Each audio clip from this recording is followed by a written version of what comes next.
Good afternoon, guys. This is Rhoda Young Live, where I will be showing you a video how to make the perfect pot of collard greens just like this if you follow the instructions that I give you. As you can see, there's not a lot of water or anything in here. We didn't pull no juice off of it. This is how the collard greens cook. And this is how tender the ham hocks became. And you can just break the meat off the ham hock just like this with a fork. And just watch the video and I'll show you how to make your collard greens just like this. And this is only $2 worth of collard greens and $6 worth of ham hocks. I'm Rhoda Young Live, where I teach you how to make this big pot of collard greens for $8 or maybe $9 altogether. Once again, the ham hocks cost us $6 some change, and the collard greens, all the greens on the cost us $2. It's a big deep pot of collard greens, and it's $2 worth of collard greens.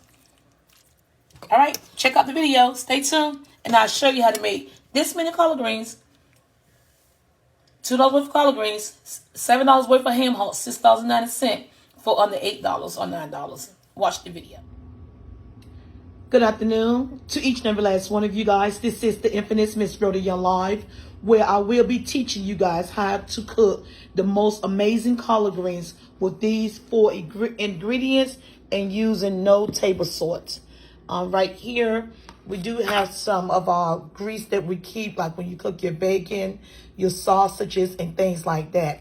This is my little can where I keep all my little bacon grease and things like that. So when you don't want to use seasoning meat, or if you don't have it, you always have some seasoning grease.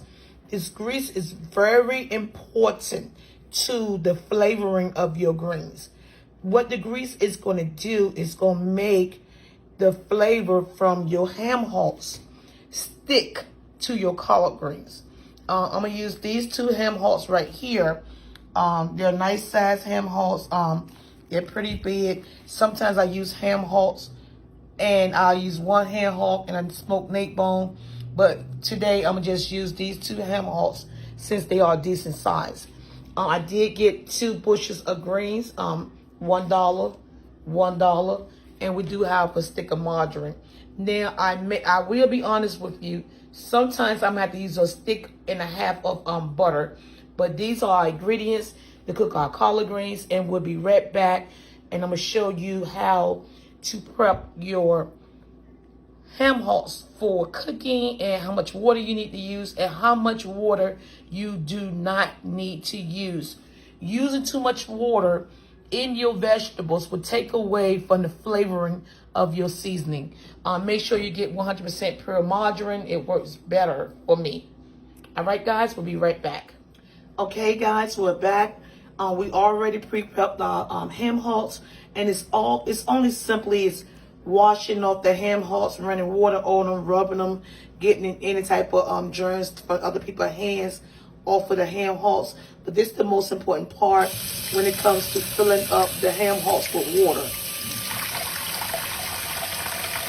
You do not want to use too much water. You just want enough water that's going to cover your ham hocks.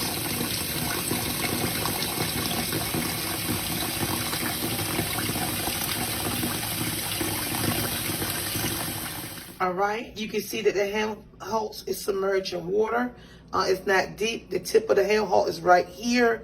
You just want the water to come to the top of the ham hock so that you'll be cooking the whole ham hock at one time, and you don't have to do a lot of flipping it over. One side can cook and the other side is not. Now we're going to take this and place it on the stove on medium heat, and we'll be right back. So we now have our ham hock on the stove, or hocks on the stove, and we got the temperature at 6 right now because we're trying to get them to start boiling slowly. Once we'll raise it up a little bit just to get them to start to boil. Once they start to boil, we'll drop our temperature back down. So you can turn it on high once they start to boil, because the water gonna start coming up to the top of the pan. We'll drop it back down to about 6. As you can see, the water is not really deep. It's only on the top of the skin. We want to use as least water as possible. But those are some mighty big ham hocks, so we're going to go ahead and let them boil. Once the water get halfway down, we're at the top, so we can go ahead and tenderize the ham hocks. But right now, I don't want it at the top because it's just going to drink up my water too quick. Right now we got our collard greens we already took and put them in the sink, and we're preparing them to get ready to get sliced up. Back in the days, collard greens used to be really, really dirty. I can remember when my mom and my grandmother used to cook collard greens, and if you didn't wash your greens real good, it would be sand all over those greens, and when you bite them, it'd be gritty. We don't have to do as much as they used to have to do because our technology is so much greater now. Basically, our collard greens come almost clean. So all I do is take each one individualized, and I'll wash each one just like this, one by one. Making sure there's no insects or anything on it, no dirt, no sand or anything. I'm going to place this down right here so I can show you guys how much of the stem that I take off and how much I don't take off. Yeah, see. Okay, you see where your collard greens start right here? A lot of people don't like stems in their greens, but I love stems in my greens. So what I do is break it off like this, break it off like that, just till you get up to the thick part of the collard green, and I just take that piece off right here. That's all I take off my collard greens. This is the only little piece I take off right here because it makes a big difference. When I break it right here, I like stems in my greens to give it a little crunch. I don't like mushy greens, and it makes it easier for me to cut. So leave some stem on your greens, and don't forget, all of your nutritious value is inside of your stem. So don't break all your stem off. Okay, we're gonna do one by one, and we'll be back once we finish cleaning all these greens and breaking the stems off.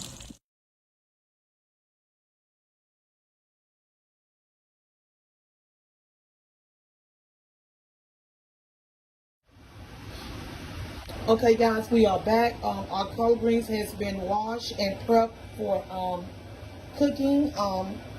We hand-picked each and every last one of them. We cleaned each and every last one of them. And this is our result from what we did. Remember, we like to leave the stems on. It's important to leave your stems on. Only break off like the excessive amount of stem like this. But we need these stems for cutting. And plus, all the nutritional value is also in the stem. And to give your collard green a nice little crunch when you're about to eat them. And they won't cook soft and mushy. Now I'm going to show you guys how we go ahead. We went through each one and hand plucked them and picked them and made sure we got the ones with a lot of animal bites and stuff off of it. And this is what we took off, and this is what we're going to trash right here. We didn't use this because the insects ate on that too much. So these are the stems that we took off and the stems that we decided to keep on our greens. We don't break them up. We just break them off to right there. All right, we'll be back. I'm going to show you how to roll these greens up and slice them. How we going to take this little bit of greens, which was 2 bushels of greens, and we're going to slice them all up. And it don't take no time, okay? Be back with you guys. Okay, guys, we are back. We're now in the process of slicing up our greens to get ready to go in our ham hocks. Only when the ham hock water turns white. And those some pretty big ham hocks. I might have to add a little bit more water as it cook down, but just an inch. All right, gotta make sure you have a pan to put your sliced greens in. Let me see, gotta turn this off for a minute. The vent. All right, so what you want to do to cut your greens up, which already been washed, you want to put them on a cutting board like this. Wrap your couple of them, line up. It's very important that you line up the stems together, right like this. Line the stems up together. Take your greens and line the stem part up together like this. And just set them up there together like this with the stem like I got facing you. Try not to do it too thick because the thicker you get it, the harder it is to cut. So you want to take them after you got them laid down like this, flat. You want to take it and roll these greens up. You want to take it and roll it like a loaf like this. Roll them up. Roll them up tightly. Roll them up. Now you got this. You want to roll them up till your greens look like this, okay? So now your greens are rolled up like this. And then you want to take and slice them like this.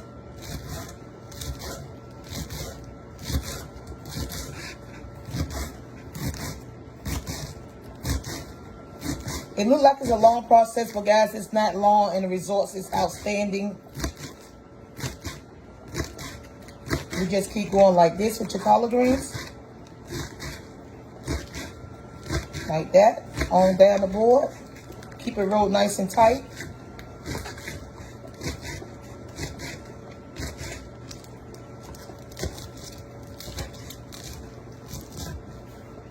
And voila. And that's how you slice your greens, up like this. Alright, so we're going to take that roll and put it in this pan. I can bring the pan closer to you guys so you can see how your greens now look, sliced up like that. If you want it thinner, you can slice it thinner. If you want it thicker, you can slice it thicker. But it's best to slice your greens up. You know, about nobody getting choked, trying to eat your greens. And also, it make your food multiply.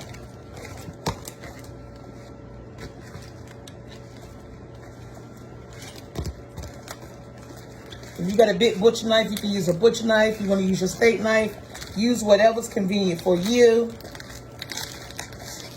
What works for you, works for you. What works for me, works for me. And we're just going to go back again and slice it. We're just going to keep going through the collard greens just like that until we get all of them sliced up.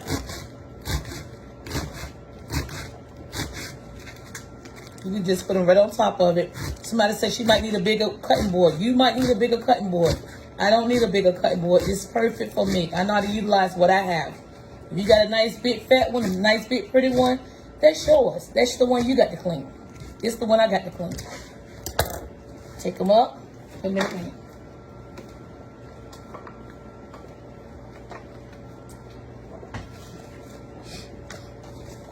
We're going to continue with the process once again. And we will be back once we get all the greens sliced up. One more time, roll it tight and slice.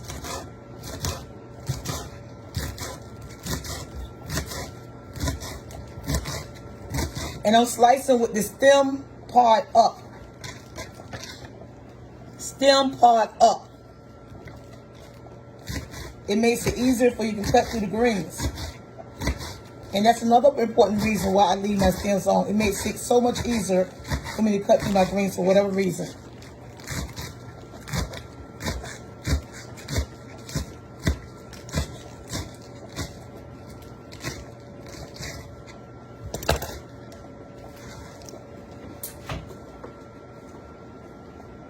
And so far, we have this many greens so far. And we still have a sink full of greens over here. So we're going to have plenty of greens out those 2 bushels of greens. And we will be back with you guys in a minute, or I will be back. All right? Talk with you guys soon.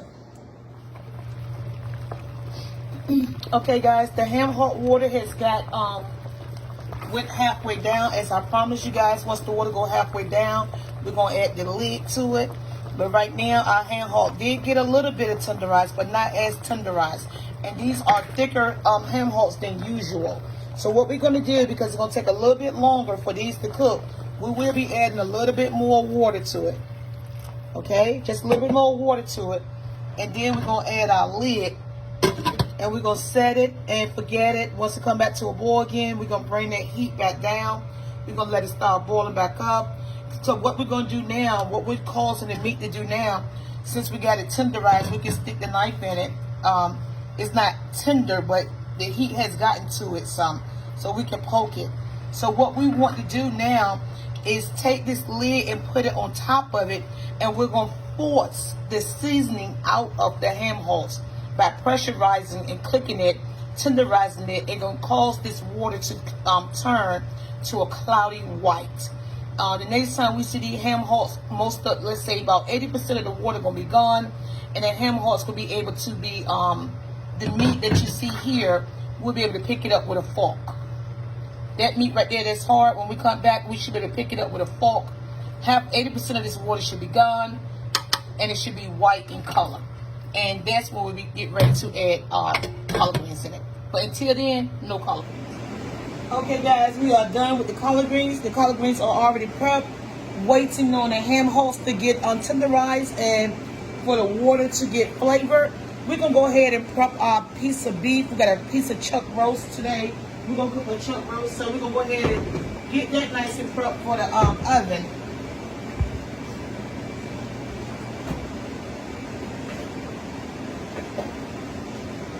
We can go ahead and make sure we get our stuff right for the oven. We put our roast in there. One thing about a roast, it don't take long to cook if you do this method right here, okay?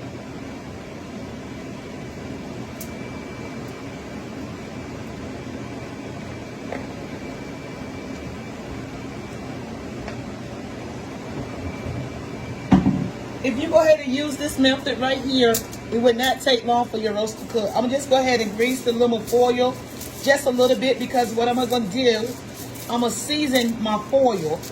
Instead of putting the seasoning on one side of the meat, which gonna fall on the foil anyway, I'm gonna go ahead and season the foil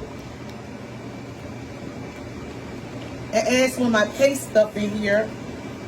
It's cold, might not come out.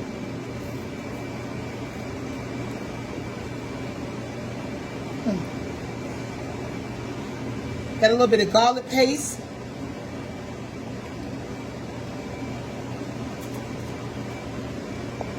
Right here, this is stir-in paste. Right here, garlic. Just a little bit. A little bit Italian herbs. Kind of hard to come out because it's refrigerated. And we can go ahead and massage that on into the paper as well.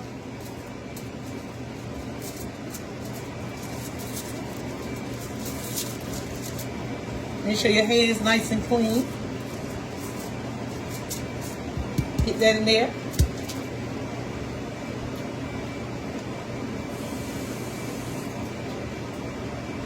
We can go ahead and take our garlic powder, and don't be afraid to use the garlic powder, because you can't go wrong. And we can go ahead and season this aluminum foil with the garlic powder and onion powder, guys. Where's our onion powder at? Remember, I don't use a lot of seasoning salt. I don't use a lot of salt in my food, so a lot of people like salt. I don't use salt. Once in a while, I may use some if I feel like it's necessary. But I'm gonna go ahead and get these this aluminum foil seasoned, because the meat gonna sit right on top of it. So why put it on the meat when it's gonna be sitting right here anyway? So I can just use this like it's the meat, and it can bake off that. We did some black pepper. We got some garlic and herbs, King's Court garlic and herbs right here. Whatever you season your food with, season your food with it. What I season mine with, I season mine with. All right, and don't forget your rosemary.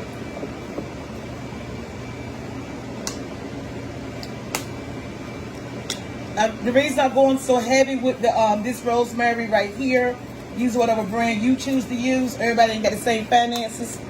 The reason I go so heavy, because I'm not going to open this back up until this meat get done.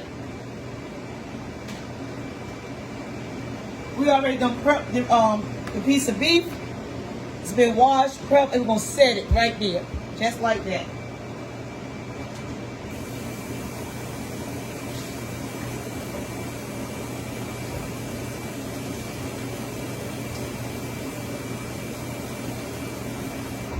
We're going to come back in, guys, and re-season the top part of the meat. And we're going to tie it up, set it, and forget it. I like a lot of garlic powder, so we can't go wrong with that. Good flavoring. Go with some more rosemary.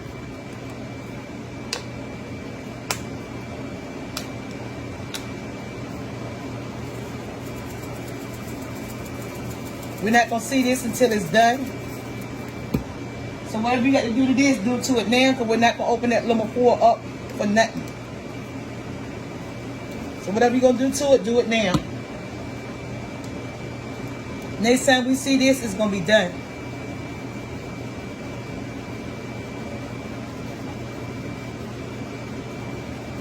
No table salt at all. No table salt. If you want some, put it on your own food. I just don't like table salt on my food. I'm going to use onion powder. I mean, if the food bland there, you know you're going to have to. Just for the people in the back that some need some salt, a little bit of garlic salt there. Just a little bit of garlic salt. the ones in the back.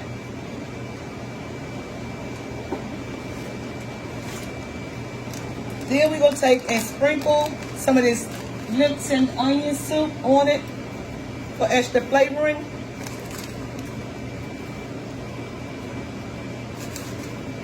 And we're going to set it and we're going to forget it. And this should be seasoned well enough that we ain't got to open it back up anymore.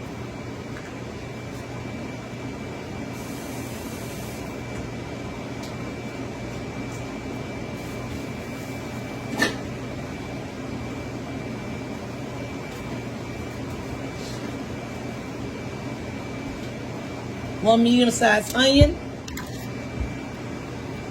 Remember how you cut your onion? Cut the bottom off. Turn around. Cut the top off.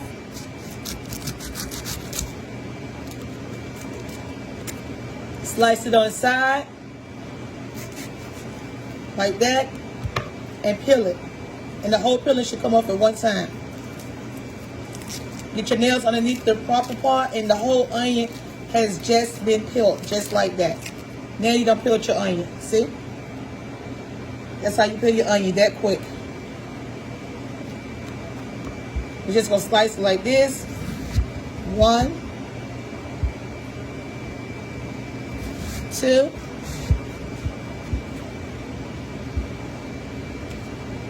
Kind of thick, so you're gonna go in between this one. Cut it. Don't just leave the whole hose. Just stick it right around the sides of it. Stick it right around the edges of it like that. Cut this quarter in half. And just go around your meat like that. And that's it.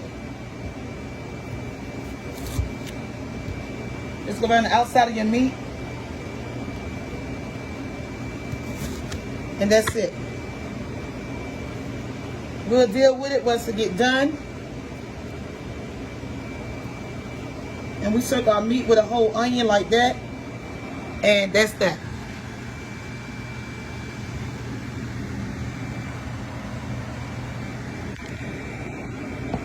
Now what we're going to do is wrap it real, real tight. Real tight. No air get in, okay? Bring it over. Bring the other side over.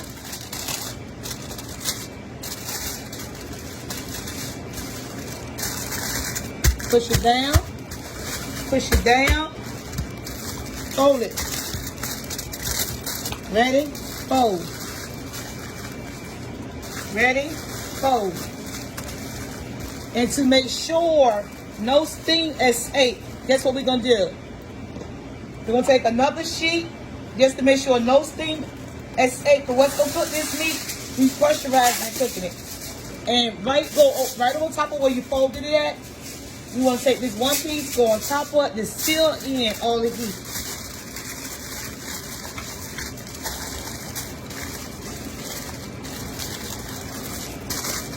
And we won't be seeing this piece of meat until it get done. Put it in the oven, set it, and forget it. And it's just like that. I'll be seeing y'all guys in a minute. Don't forget to wipe your ballers off, or your ballers won't be sticky and nasty from all having your food and stuff. You want to always wipe off your containers before you put them back in the cabinet. You don't want to transfer no food and no germs on it. So just wipe your ballers off. It don't take them but 1 second. I know you don't feel like doing it, but if you don't do it, who's going to do it? Okay? Then we're going to put it back up. As you can see, everything is up and out the way. So wipe your ballers off and put them back up where you got them from. Just like that.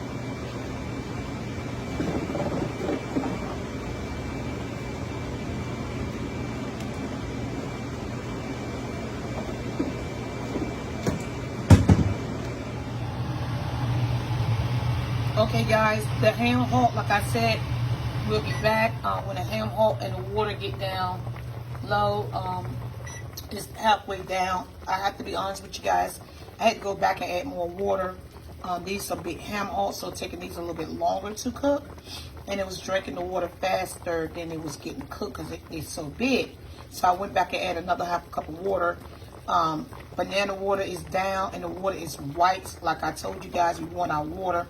We have not put nothing in this water but the meat. So this white water, this creamy color water, is the seasoning that we're pumping out the ham hocks. I would normally let my ham hocks cook a little bit longer, but I got somewhere to go, things to do. But the ham hocks is where you can break it with a fork and eat it. You can take a piece off and eat it. So what we're gonna do is go ahead and add our stick of margarine in it, butter in there. People put onions in their collard greens. I don't know why they put onions in it. I never can tell the difference when there's an onion in it and when it's not an onion in it. So we got the butter in there. We're gonna go ahead and cause this water to become like a, this will just get real nice and thick and flavorful, and it's just gonna be nice. So go ahead and let that margarine melt in there with that. We're gonna get this water a little bit thicker before we apply our collard greens. We got our macaroni and cheese already done, sitting there waiting, as well as the rice. You can turn the rice off too. So go ahead and put the lid back on it, guys, and we'll be ready to apply the greens in a second. Alrighty, and we're back. Our butter has melted down, so it is time for us to go ahead and add in our collard greens. It's ready to cook collard greens. Here go our seasoned grease right here. We're gonna go ahead and add our seasoned grease into the pot. Drop that right in there. Like I said, we're gonna make us some nice, thick, soupy water. Nice and healthy water. See this water, nice and healthy? This is gonna be the flavor of your greens. Remember, no table salt. Our ham hocks gonna continue to cook the rest of the way with the collard greens, and we will start applying our greens. Just take a handful of greens, and we're gonna drop them right in there. Handful of greens. We slice them up, guys. We hand slice these greens. They dropping everywhere, but we'll get it up. Ain't nothing but something to do. All right. And if your pot get too full, all you got to do is put your lid on it and let it cook down. Another handful of the greens that you chopped up. Look how much greens you got from chopping them up. Woo-woo! Collard greens. All right.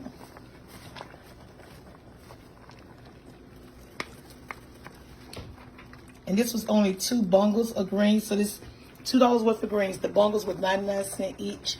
And that's only 2 bungles of green, guys. So you can get a lot of greens if you chop them up right. Hey, baby. Hi, gorgeous. I'm on the phone, okay? Are you fine? All right. And I'll be back because I got to let these cook down. And we'll be back to, we still got a whole pan to get in there. So I'll be back, guys. Okay, guys, we're back. We're back. We put the lid on the collard greens. The collard greens did cook down. So we're going to apply more collard greens to the water. Remember, we don't like a lot of water in our greens. We want them more like cooked, but yet steamed a little bit. Not a lot of water. More water, less flavor. And this is way more greens than I anticipated out of 2 bungles. Like I was telling y'all, if you chop them up right, you get plenty of greens. So we're going to keep adding them. And this was only 2 batches of greens for 99 cents each. It's all about how you cut them up. I already taught you how to cut them up right. We could have cut them up smaller and made even more greens, but I think this is a good size right here. It won't be mushy. So we're going to just keep on doing this until we can fit all the greens in there. Once that cook down some, put the lid back on it to get it cooked down.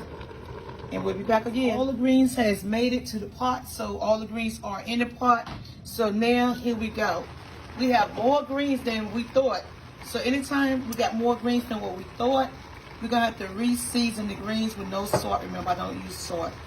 You can put salt in your food if you want to. I just don't. My greens still the best greens in Norfolk, I guarantee you that. So we're going to add another half a stick of butter. And a little more seasoning, grease seasoning. And we're going to just let it set. And while these greens are cooking,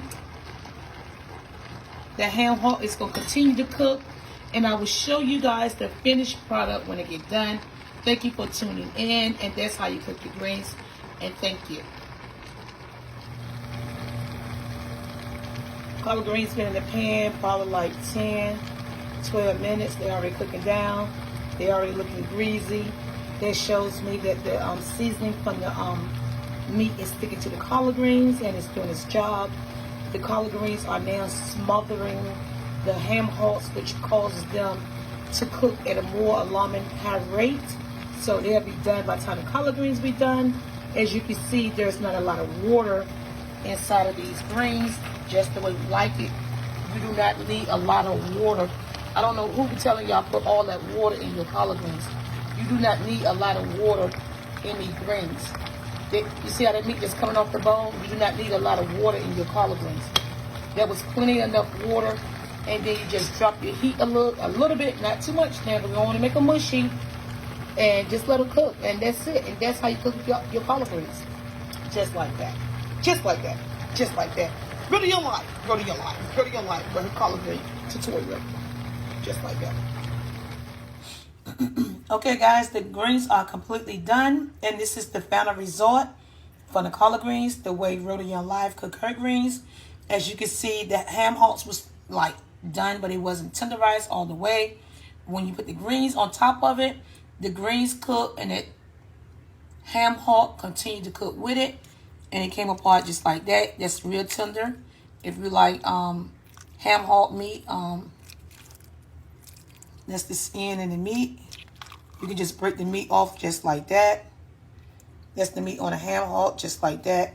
You can just break it off. That's how tender it came out. And there's plenty more meat up here.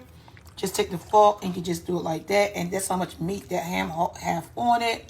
So anybody like ham meat in the greens, there you go. And it's really soft. And anybody like ham hocks, you know this ham hock is going to be delicious. The texture that it is. You can just spoon it off, as well as this one. This thing looks so good, it's making my mouth water. Look at the ham hock coming off that, and that's the end result with all the ham hock meat. And this is the way you cook your greens, the Rhoda Young Live style. You see your skin and everything real soft, so you got big humps of meat in your green. Don't chop it up, just break it up. Somebody might want pieces of meat in their greens, and that's what you get. And there's plenty more meat in there from where that came from. So on Rhoda Young Live. And that's the way I cook my collards, guys. And it don't take all day. And thank you for tuning in. And tune in for the next video on how to cook, what we're going to cook next time. Maybe we'll do a taco salad. All that meat. There was some big ham hocks, guys. Those were some big ham hocks. All that meat off them ham hocks.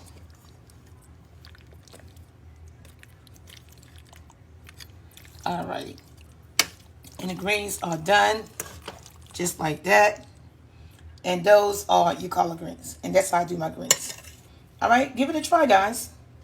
You know, add what seasoning you like to your food, or if you like salt in your food, add the salt that you like in your food, but give it a try. I'm Rhoda Young Live, Rhoda Young Live, Rhoda Young Live, and thank you guys for tuning in. I'm Rhoda Young Live.